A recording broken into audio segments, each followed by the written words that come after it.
Hello, everybody. It's Coach Cortez here with Recruit University Success Call. I have back with us again, Mr. Todd Kelly from Kelly College Consulting. Todd, how you doing, man? Man, I'm doing good, man. Doing good, man. Happy to be on today, man. Man, another year, and college recruiting is completely different than the way it was last year. And we talked about this before. It changed so much in the last 10, 15 years. It's changed a lot in just this last few months. Right, right. So, Absolutely. Absolutely, man. Like, and you know what's funny is two new rules that just really came out in 2025 that really kind of changed, it's going to change a lot, as far as how recruiting is going. And then now, obviously, we're in Texas, so they're coming out with new rules as far as NIL for Texas high school students and how that, the rules and how that's going to be played out. So it's a lot of stuff changing every day, literally. right. Which brings us to our topic that we wanted to talk about today. I just wanted to talk about the different paths to college recruiting. There's a bunch of different ways to do it. There's no one size fits all. We want to talk about the common ways, the not so common ways, just with you and our experience. Todd, how long have you been doing recruiting? Man, well, shit, I've been coaching for about 20 years and about 15 years at the college level. So over 15 years of recruiting for sure. Right. And myself, I've started in 2008 coaching high school and then turned into consulting business after that. So it's been a while. I don't even be counting anymore. So I got to do the math. Right. But let's just talk about a few things here. As always, we want to bring this up because every year you get a new set of kids with the same dream and same goal, but they really don't know the vision. They see the players on TV, they see them on Madden, and they watch the NCAA tournament, and they say, "That's where I want to go. I want to go D1." What does Right. it take to get to D1? Do you think? Well, man, it's a lot, a lot. I would tell people as far as Division One, the first thing that really you have to kind of think about is that it's going to determine a lot on your genetics. That's going to be a very, very big determining factor on if you're able to play Division One. It's like, do you have the size? Do you have the speed? Do you have the strength? Do you have the what the height? Do you have all of those things that recruiters are looking for from a physical standpoint? So I think that's one of the biggest things is physically, can you play Division One? That's the big Right. thing. And then does your skill set match what a Division One player skill set should look like? Mm-hmm. And then after that, there's some other factors that go into it, like academically. Do you have Division One grades? What are Do you Division have a One Division grades, One work coach? ethic? And do you have a Division One attitude? So all of those things are important. I love that you went there. What are Division One grades? Well, to be eligible to compete at the Division One level, first of all, you have to have a 2.3 core. You have to have a 2.3 GPA in your core courses. All right, Mm-hmm. and obviously your core courses are your maths, your sciences, your English, and your history. So you got to have a 2.3. You got to pass at least 16 core courses. All right, and you have to pass at least 10 of those 16 core courses prior to the start of your senior year, and then you have to graduate from high school. So those are basically, in a nutshell, the requirements to be eligible to compete academically at the Division One level. Right. But those are the minimum requirements, right? Minimum, absolutely, And that right. doesn't necessarily mean that's what the universities have to stick with. Absolutely, absolutely. Because that's the thing. A lot of people also don't understand is that it's the university discretion whether they want to let you in or not. Yeah. And I'll give you an example. You look at, like, for example, University of Michigan. Like 2 years ago, they had a few kids that couldn't get in academically. They had the NCAA, requirements from a NCAA eligibility center standpoint, but the University of Michigan didn't let them in because Hmm. they didn't meet their requirements for admission. Right. So you still got to get accepted in the school, right? Absolutely, That's one thing. absolutely. And then I know that some of the coaches I've talked to on the athletic programs, they even have a higher standard than the school standard because they want to have a cushion, right? They want to have a cushion. So if you fall off a little bit, then we can get you back up to the standards. But if you fall below the school level or the NCAA level, that's it, Right. right? So Yeah. one thing I argue with people too is if you can't handle high school and you got maybe 20, 30 kids in your class, how you gonna handle a classroom of 300 where the professor ain't even gonna talk to you? Right, exactly, exactly. So, So your level of focus and your oh, level of like that. discipline has to really be high in order to be able to be able to maintain and be able to be successful from an academic standpoint. Right. So that's just something to add into there. But when they're doing a search for their college search, it can't be just the school that's in the tournament or in the finals or in the championship game. You got to go somewhere that fits what works for you, right? So it's going to be different for everybody. I remember I had a person I was talking to before, a consultant, and she was a great person. She did really well in high school. She got to college and she struggled. She realized I can't handle this 300 people in a class where I'm not getting any attention. I need Right. to be back in a smaller classroom. So maybe D1's not for everybody, right? No Absolutely. matter what your skill level is. Right. Right. And that's something I think a lot of people also don't understand is that it's very important as student athletes to figure out what your preferences are. Yeah, Meaning, like, do you prefer a small school, a large school, like you said, small class environment, or more of a large environment? Do you right. want to be in a school that's in like an urban environment or more of a small town? Yeah. Do you want to go to a school that's close to home or far away from home? Those are all things that student athletes need to discuss with their parents when they go through the recruiting process. Right. Yeah. Every time I talk to a new student, most of the time they don't even know what they want. They just want to go wear the logos and put the jersey on and Right. the hats Right. and the jackets. The parents too. The parents want the Exactly. same thing. And nothing wrong with wanting that, right? But it's, Right. at some point you got to wake up from a dream and be realistic. And I hate to use that term realistic. I really hate it. But I mean, it is what it is. It's reality. Like there's a chance for Right. me to go to college, but it may not be Georgia's or your Alabama's. It might be your smaller schools, and there's nothing wrong with those. And then he Right. said something else about D1 work ethic. Right. Tell me, what is the Right. D1 work ethic? You know what? I'll give you a quick example, right? I'll Yeah. try to make this fast. Like I was at a basketball camp one time, Uh-huh. right? And the camp had exactly 93 kids. And I told every kid in the camp, hey, stand up. And so I start asking them a series of questions. I said, hey, every kid in here that didn't lift weights at least 3 times a week last week, sit down. So a certain amount of kids sat down. I was like, Wow. every kid that didn't work on their ball handling at least 15 minutes every day last week, go ahead and sit down. More sat down. I was like, every kid that didn't make 200 jump shots every day last week, totaling at least 1,000 jump shots in a week. If you didn't make 1,000 shots last week, go ahead and sit down.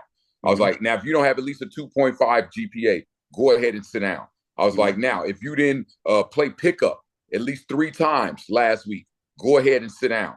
And then I think I said one other thing. I was like, if you didn't watch film of Mm-hmm. last year's games of yourself, then sit down. At the end of that, it was 93 kids, right? Only 2 were standing. Only 2 were standing. And I was like, now, all of you said you want to play Division One, but only 2 of you have a Division One work ethic. And the Wow. only thing I said was, hey, working on your ball handling 15 minutes a day, making 200 jump shots a day, playing pickup, lifting weights. Those are bare minimums of what a Division One athlete would have to do. And if you are not doing those things as a high school student athlete, there's no way you're going to be able to have a work ethic to be a Division One athlete. So I know that was kind of an example, but that's what I mean by a Division One work ethic. And if a Right. student athlete doesn't have that, and it was easy to see, and I'm glad I did that because all of those kids were able to see, like, oh man, I said I want to play Division One, but I'm not doing what I need to do to be able to play a Division One. And so Right. that's what a Division One work ethic is, I would say. And the thing is, with that exercise that you did, you helped them see what it takes, and they saw that it's not just me competing against me. There's other people competing for the same spot, and Absolutely. these other kids, the ones the coaches want, are the ones that are doing things without having to be told to do those things. And that was a great example, great exercise that you did. But what I want to get into, I want to veer into, like I said, we were talking about the different paths to get there. If you want to tell a parent, like, so I want to put this out here first too, is I want to let parents out there know that schools get a budget, right? They have a recruiting budget. They have an amount of money they're allowed to spend. They have scholarship money. They have all of those different things. At the D1 level, obviously they're going to be able to spend a lot more money. They can pay for recruiting services. They can pay for flying people in, and they can spread out a little bit more. They can advertise a little bit more so you know their name, right? So they may not necessarily have to work as hard to do the recruiting because they have so much money. Now the D2 schools, the D3 schools, what have you, they got to grind. They got to get to the pavement. They got to make calls. They got to pick up the leftovers. They got to do whatever they got to do. So I'm just saying that to say, yes, your 5-star athletes or top-notch guys are going to get picked up and they're going to be seen, right? So what about the small town guys? What about the guys who are not quite there yet? Maybe they're 2-star. Maybe they don't have any stars at all, but you're good enough to go to college. Maybe that D1 pass is not for you. What's the process for a kid coming from a small town, not getting any looks, no offers? What's their chances of making it? What steps do they need to take if you tell a family just starting out for the first time? What do they need to do? Well, I would say it's a couple things. I would say the very first thing a family needs to do if they're interested in playing, have aspirations to play at the college level, is have a conversation with your high school or your club coach, and talk to either one or both. If you play on both, talk to both of them or either whichever one, and say, "Hey, look, coach, I'm interested in playing at the college level. How can you help me? What level do you think I can play at, and what should I do at this point?" Mm-hmm. Now, A competent coach should be able to guide you in the right direction. Now, there are a lot of coaches that are not competent and that may not be able to help you. I will say that absolutely. There's some coaches that will not be able to help you. However, if your coach is able to help you and they know what they need to do, great. Now, for those who coaches say, "Hey, I can't help you. I don't know what to do," which is very bad, but there are coaches that can't help. What you should do is, first of all, you need to gather highlight film, all right, and you need to gather a transcript because you to be able to get recruited, those are the two main things that any coach needs to be able to evaluate you. It's transcript and film. So you need to first of all gather film together because what you're going to do with that film is you're going to start posting it on your social media outlets. You're going to start attaching that film to emails you send to college coaches. And so the first thing is get your film. I would say second thing is get your social media account organized. All right, set up your Twitter account, making sure that you pin film to the top of it, making sure you have your accurate information on it. All right, the next thing you need to do is you need to try to get an evaluation from either one of your coaches, whether it's high school club coach, about what level it is they think you can play at, whether it's Division I, Division II, and Division III. The reason you want to do that is because you're going to start emailing college coaches at an appropriate level.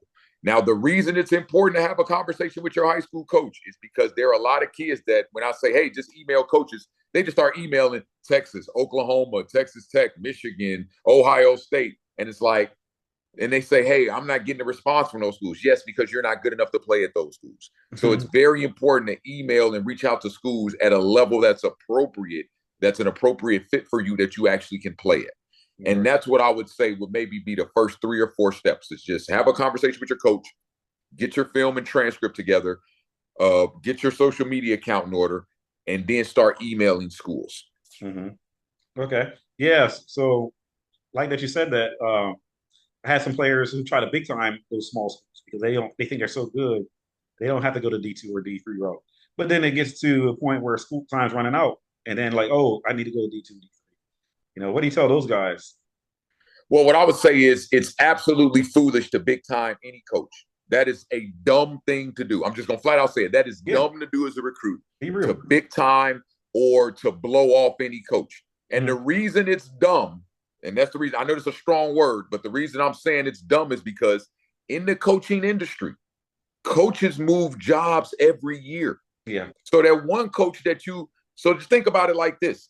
That one coach that you may have big timed at the Division II level may be coaching at the Division I level next year. That coach that you may have big timed at the Division II may be at another Division II next year. And what if you're looking to transfer and you big time the coach? Now they're like, we're not going to mess with that guy. But guess what? What if you maintain the relationship? What if you were cordial and respectful with that coach? And say, for example, you didn't end up going to the school, but you told the coach, hey, coach, I really appreciate you. Your interest in me. I really appreciate you reaching out. But, I have some other schools that are a little bit of higher priority for me that I think would be a better fit for me. But I would love to be able to maintain a relationship. Thanks a lot for recruiting me. Now, when you want to recruit that next year, and that coach is at when you want to transfer that next year, and that coach is at a bigger, better school, you can reach out to that coach and they'll be like, oh, hey, I remember you. Hey, yeah, let's set up a visit. Let's continue to talk. Let's start this conversation. So again, don't ever big time any schools. And in this climate, a lot of kids are going to lower level schools, playing well, and then moving up. Right. So now you can go to a Division II. And I hate to say this because I hate to just encourage transferring and whatnot. But in today's climate, you can go to a D2 or D3, play well, and then transfer up to a D2 or a D1. And that's very, very likely. Which is like you said, today's climate, you got to kind of do that now because coaches back then, they're going to take player for 4 years. They know they got them. They're going to develop. Now with the transfer portal open, they want somebody that can play right now. So it's almost like that's kind of the path now that you got to take. And I'm going to be honest with you. There was a coach who told me this, and it was so like harsh and cruel, but it was so real. Because you know how coaches always want to get a kid out of the portal, right? This one coach said, why would I recruit any freshman and let that kid develop on my dime and on my watch? And then they're going to leave, and now I'm not going to reap the benefits of the work I put into them. So I'm not even going to recruit any freshmen. A coach literally told me that. Yeah, I mean, that makes sense. They can not even stay anyway. They're not going to stay long enough to that makes a whole lot of sense. Yeah. So watch they get better on that coach's dime, and then now sophomore year you leave and you're good, and now that other coach that worked with you that whole year didn't get to utilize your skills or didn't get to reap the benefits of the work they put into you. You know what I So, mean? right. So parents, you listening out there, what we're trying to tell you is it's not all about D1. There's other options, other avenues to go. Because like you said, people look at the D1 process and say, oh, well, we're not good enough to get recruited. But there's so many schools there out there, and people don't know about all these schools. There's so many different strategies and ways to get recruited. Like I said, there's some people who may work with your kid, their kid, and then this may not work with the other. Some people have to use a recruiting service. Some people don't. Some people send emails. Some people don't. Some people go to camp. Some people don't. What do you tell a person who says, "Oh, you ain't got to do it like that. Do it like this"? Well, what I would say is exactly what you just said. Is there's no one way to get recruited. Mm-hmm. And what's funny is there are a lot of parents who always say they kind of tell their story, which is great Mm-hmm. because it's good for a parent to hear 15 different stories so they know it's 15 different ways. But for a Mm-hmm. parent to say, hey, this is the way we did it, this is the way you need to do it. No, because like you said, there's some kids that get recruited just playing on their high school team. There's Mm-hmm. some kids that get recruited through travel AAU. There's Mm-hmm. some kids that get recruited because they went to a camp. You know, it's some kids that didn't get recruited in high school. They end up having to go to junior college or go to a post grad, and then they get recruited at the junior college or the post grad. You Mm-hmm. know, there's some kids that, it's just so many unconventional ways where you could go about being recruited, and for example, some kids that may have not been like the main attention, but a coach may have saw them because it was other kids on their team that they came to see, and that kid ended up playing well, and the coach ended up seeing them, and they start recruiting them, and they like them more than the kid that they came to see originally. Exactly. So it's literally 8 or 9 different ways, to do it. And some parents will say, hey, my kid had a nutritionist and a trainer and a this and that. And it's like, okay, yeah, that worked for you. That was good. Some kids may use NCSA. Like, I'm not a fan of NCSA per se, Mm-hmm. but what I will say about them is, again, I'm not trying to crap Right. on them at all. But what I will say is that if you go to like a 1A or 2A school and it's in a really small town and your coach may not be knowledgeable about recruitment and you can't play on a club or travel team, then utilizing an NCSA in that circumstance may be good for you. If you don't have those other resources or you don't have anybody around you that's knowledgeable, then that's a circumstance where you may need to use a recruiting agency. You know what I mean? And so I would say it's so many different ways to get recruited. Some people use big recruiting agencies. Some people use individual recruiting consultants. Right. And that helps for some kids. And so Right. literally it's 10 different ways you could go about the recruiting process. So it's no one right way. And anybody to say, hey, this is the way you got to do it, or no, there's so many different ways. Yeah. So on top of that too, just to piggyback a little bit, would you tell a parent who say, "Oh, you ain't got to spend money on a recruiting agency to get recruited. You can do it yourself." So the parent is coming that needs help, that has no idea what they're doing. What do you tell them? Well, see, that's Which the one? thing, though. If you're going to sit here and say, I don't need a recruiting agency, I don't need any help, and I'm going to do it on my own, like, I think that's also foolish, though. Because because this is the biggest mistake a lot of parents are making right now, is a lot of parents and other people are saying, hey, I was recruited, I know the process. And I tell people right now, if anybody says to you, hey, well, I was recruited, or back in the day we did this, immediately that eliminates all credibility that they have. Mm-hmm. Because the recruiting process between just from 2010 to 2025 is totally different. So if you're talking about you was being recruited in 2008 or 2005 or the 90s, you know nothing about recruitment. Right. Nothing. You know what I mean? It's completely different. So Mm-hmm. what I would say is that you need to make sure that you, if you say you're going to do it on your own, make sure that you are speaking to people that are knowledgeable. Make sure that your kids are around coaches that are knowledgeable and around people that know what they're talking about. Or what about if they say, "Okay, well, that might work for this sport, but what about this sport? This sport, it didn't work for that Well, strategy." what I'll say is obviously every sport has their nuances, Mm-hmm. right? But in general, the recruiting process is the same for everybody. Probably about 75% of the recruiting process, like, for example, how you need to set up your social media, that's the Mm-hmm. same for everybody. Right. How you email coaches, that's the same for everybody. The general components in your film is the same for everybody. Obviously, yeah, in football it's going to be different, but in anybody's film, it needs to be between 90 seconds and 3 minutes. It needs to have your best plays Highlights. first. Yep. It needs to have the label at the beginning needs to be the same. You know Right. what I mean? Like, the academic requirements are the same for all NCAA, for all NAIA. You know what I Hmm. mean? Like, how you talk on the phone to coaches is the same. The parents' role is the same. It's a lot of things that are the same. About 75% of the things are the same. But obviously, every sport, whether swimming, baseball, tennis, has little nuances Yeah. that can, you know what I mean? But 75% of the process is the same no matter what sport it is. Because again, I do presentations about this to all sports. So it is the same. Let me throw something else out there. Did we rehearse this call? No, no, not at all. Not we at we all. just got together for a couple minutes and said, "Hey, let's do a call tonight." And we Literally. are like, we're in sync. Like everything this man's saying is 100%. I 100% agree with everything he's saying. So I just want the parents out there to know that we are here to help. Right? We know what we're talking about. We know what we're doing because you know what we made. I'm pretty sure I can speak for you. We made a lot of mistakes in the past. I've tried some things and they didn't work, or I've tried some things that it took a long time to do, and I realized, oh, I could have done this and done this, and we just tried it between trial and error. We got better at it and learned, oh, I don't have to do that anymore. I can do this. And we got results and we're still getting results and we continue to get results. So we know what we're talking about. And it's just funny to me, like the same stuff you're saying is 100% the same stuff I'm thinking as you say it. Like, it don't matter what the sport is, it's recruiting.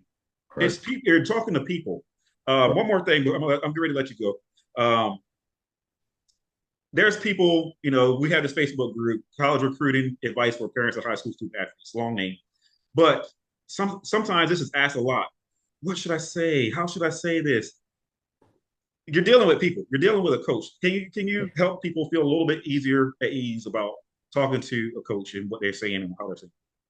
Okay. Well, first of all, you got to know that if you're talking to the coach, more than likely they have some interest. Right. They are interested in you or interested in your child, whatever the case may be. So, first thing is relax. Yeah. Relax, because if they're talking to you now, they want you or they have some interest in you. So, there's no need to be nervous anymore because if they're talking to you, they've already done some level of evaluation. You Mm-hmm. know what I mean? So, they know that you are at least probably good enough to play for them. They want you. So just relax and just know that, hey, it's going to be a process, but also know that, hey, you're evaluating them as well, because you want to go to the school that's the best fit for you. And that's the one thing that a lot of recruits get into a point of being desperate. And I understand everybody wants to play, everybody wants to get recruited, everybody wants to get scholarships. However, though, there are some kids that can be, that could be a little bit selective, Mm-hmm. because they have multiple schools recruiting them. And so know that you are recruiting a school too. Right. You want to know that that school is a good fit for you. You want to know that, the distance is okay for you, that the location is good for you, that the school environment is good for you, that the team playing style and playing, how their culture is all good for you. So what I would say is when you're speaking to college coaches, just relax and know that it's just more about learning. Mm-hmm. They're learning about you, you're learning about them. But know that if you're already talking to a coach, there's some interest. So you can relax. They're not still evaluating. I mean, they're still evaluating you a little bit, but the They major want you. evaluation is been done already. Yeah. Now it's about learning personality. Right. Right. Right. Actually, I was very late. Go. I got another one just Go came in ahead. Go my ahead. head. No, go ahead. We had a Go. big thing um, in our Facebook group come up about invites, right? Yeah. Yeah. And you mentioned it in a good way where I wasn't understanding. These people don't understand what we mean by invite, Right. right? So there's marketing material that you're going to Yes. get, Right. and then there's an actual invite from a coach. Can you explain the difference between the two? Okay, yeah, I'll say this much. Probably 95% of the kids that played high school football in the state of Texas got an invite to some camp, whether it was Cool, cool. University of Texas. Yeah, Yeah, right. The invite, right. yeah. They got a, which, so for example, it's kids that didn't even play varsity. So just Hmm. let's think about this for a minute. This is what I want people to think about. If you didn't even start on your team's varsity, Hmm. what makes you think you can play at the University of Texas? Hmm. Just think about that. Right. Think about that. That's one of the top 5 programs in the country. If you can't start at a 5A high school, you think one of the best universities in the country really thinks you can play for them? And Hmm. so the thing everyone has to understand is that these emails that are invites to the camp, those are camps you would go to for the experience. Right. That's why you would go there. You are not going there to be recruited. You are not going there to be evaluated. Those are camps you go to for the experience to say, hey, I got a chance to work out at University of Texas weight room. I was on Daryl K. Royal Field, whatever the case is. You know what I mean? So I was, I met Steve Sarkisian, whatever the case is. That's the reason you go to those camps. Right. Now, when you get an invite to a camp, A real invite, a yeah, real invite to a camp, then that invite, first of all, you would have probably already been in contact with that yes, school. If you're getting an invite to a camp, that won't be the first contact you've had with the school. You right, would have been in contact with the coaches already. They would have been actively recruiting you, either emailing you or text messaging you or calling you on the phone.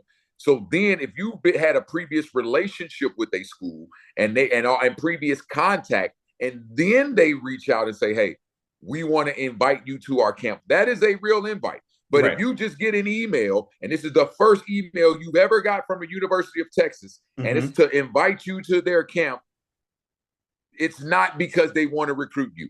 And All here's the right. thing. Here's the thing too. It's the email is not going to be from a coach. Right. Right. Right. It's going to be from like not even a GA. It's going to be from their like summer camp department.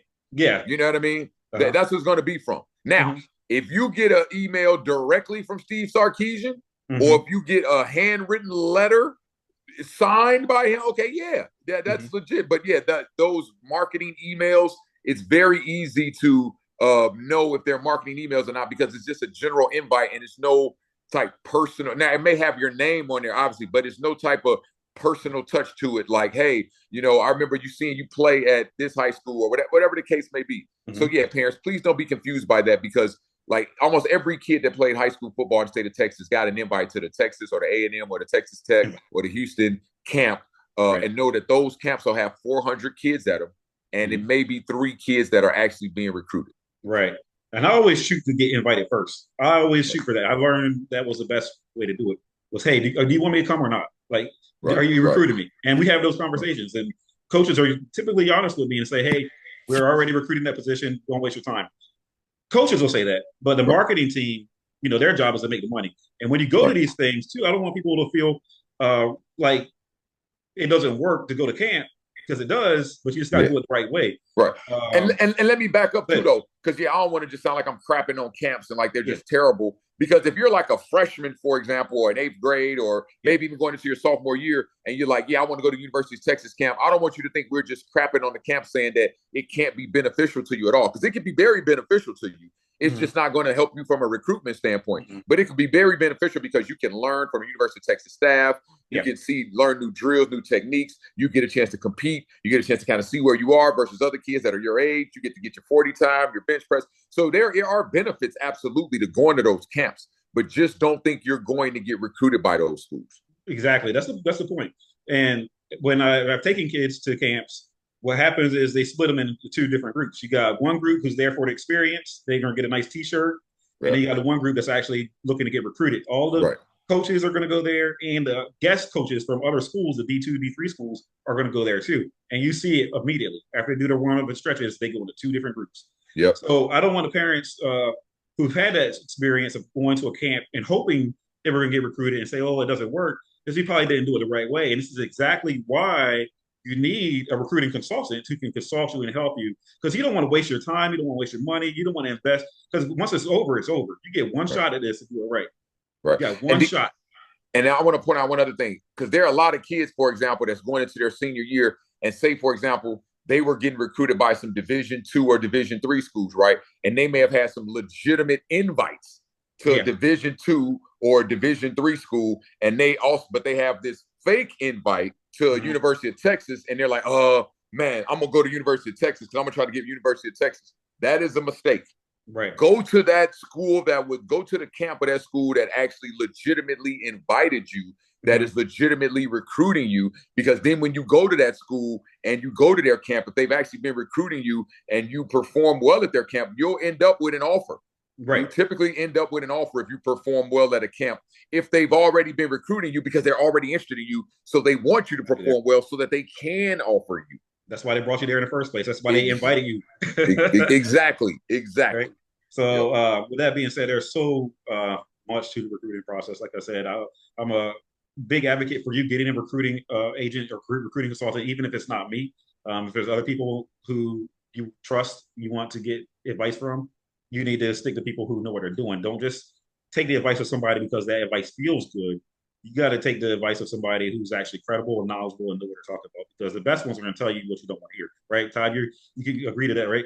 Yeah, absolutely. And I think that's the number one thing is that like anytime you're around somebody that tells you everything you want to hear, you probably need to get away from them. You know what I Mm, mean?